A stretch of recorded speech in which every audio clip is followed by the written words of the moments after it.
Oh, here we go.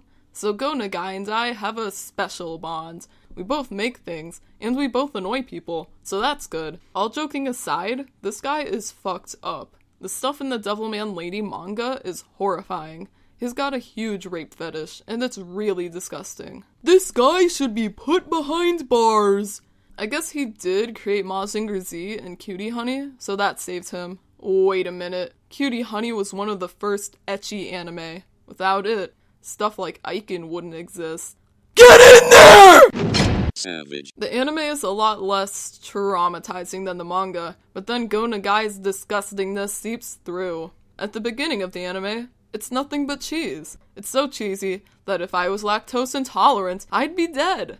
Devilman Lady stars Jun Fudo, a beautiful model. She captures the eyes of Lan Asuka. You can interpret that however you want.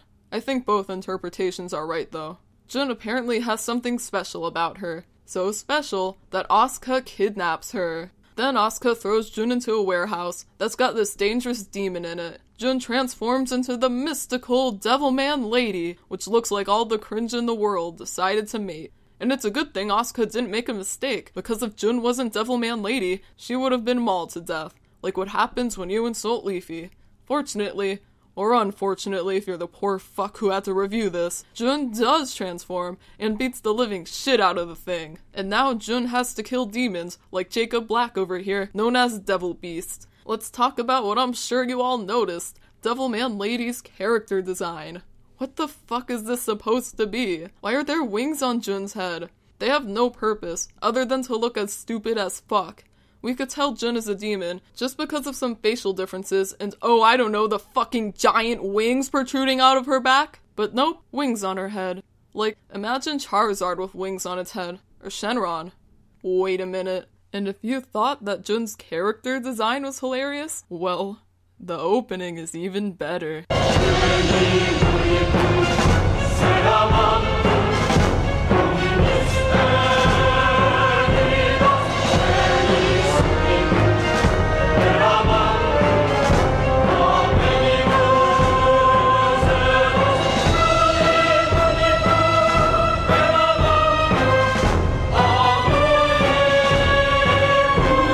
Just beautiful. Speaking of beautiful, we have the opposite, because we're going back to the story.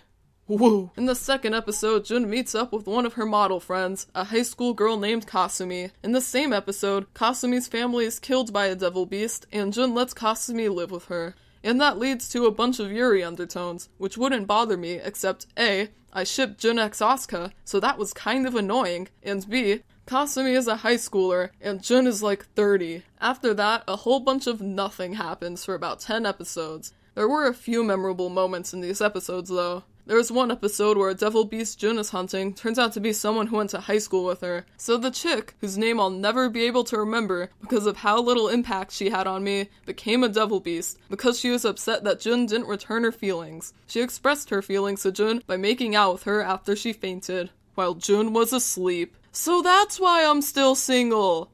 I've been doing it all wrong! The other episode I remember from the first few episodes is this one where Jun gets kidnapped and essentially tortured by this lady demon. This is when I kind of started getting suspicious of the anime. I read the manga, and that made me lose what little sanity I had left, so I wasn't too trusting of the anime counterpart. The next couple of episodes after that were standard stuff. It was all pretty formulaic, but there was one thing that I noticed. Jun's character started to develop. At first, she's very against killing the devil beast, but then Jun gradually starts to realize that she needs to sacrifice her well-being in order to save the world and to protect those she cares about. As Jun developed, I felt that the show started to get a little bit better in quality. Then the anime decides to shit itself. Episode 13 rolls around, and Jun has a fashion shoot with this model that's new to the scene. The director asks Jun to pose more sexily with him, or some shit like that. So Jun sticks her hand in his pants. It's time to stop! After the shoot, Jun talks with the model and finds out that he's a high school student. I'm gonna call Child Protective Services! So then the elevator opens, and Jun and her son, the high school student, see this weird old guy and his girlfriend thing kissing. Then Jun says, "You wanna do it too?" And then they make out, and I start dying inside. Oh yeah, and as this is going on, Kasumi gets drugged and put in a rape dungeon. At this point, I stopped watching this pile of dung. I'd watched about half of the show now, and the quality hadn't changed. It was the same cheesy shit every single episode, and I was just done at this point.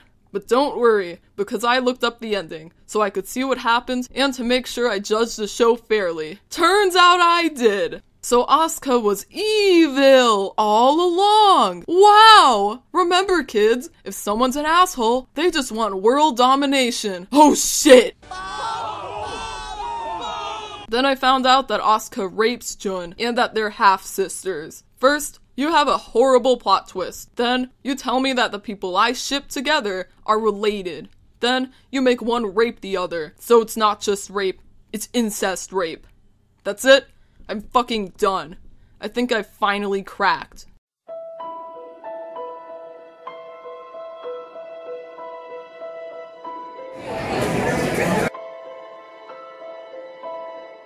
How can you see into my eyes like open doors, leading you down into my core, where I've become so numb, without a soul?